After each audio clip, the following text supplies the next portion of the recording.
بسم الله الرحمن الرحيم.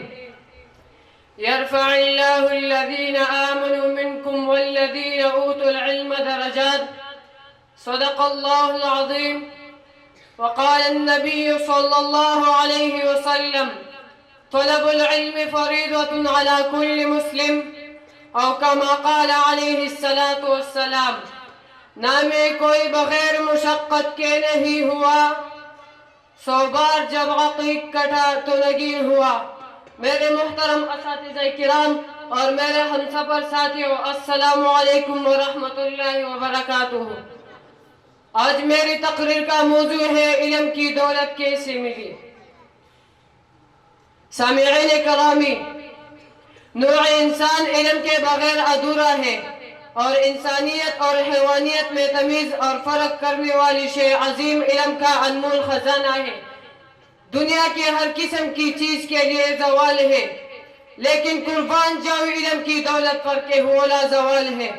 حضرت علی رضی اللہ تعالی عنہ کا فرمان ہے: رضینا قسمت الجبار فینا، لنا علم وللجہال مال، فإن المال يفنى عن قریب وَإِنَّ الْعِلْمَ يَبْقَى لَا يَزَالُ۔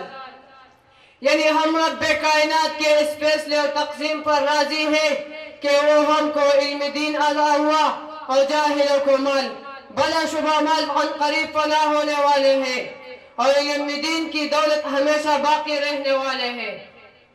حاضرین محترم، یہ عظیم لازوال دولت ہمیں کیسے ملے اور اس کے حصول کے لیے ہمیں کیا کرنا ہوگا؟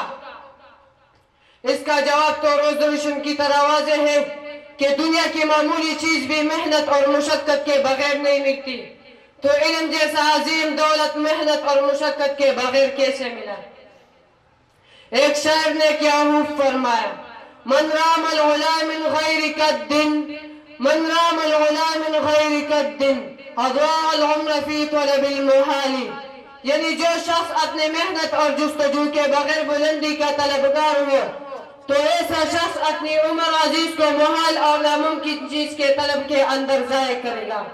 حضرت علی رضی اللہ تعالی عنہ کا فرمان ہے: لو كان هذا العلم يدرك بالمنى فلدامت العقبى لمن يتكاسل۔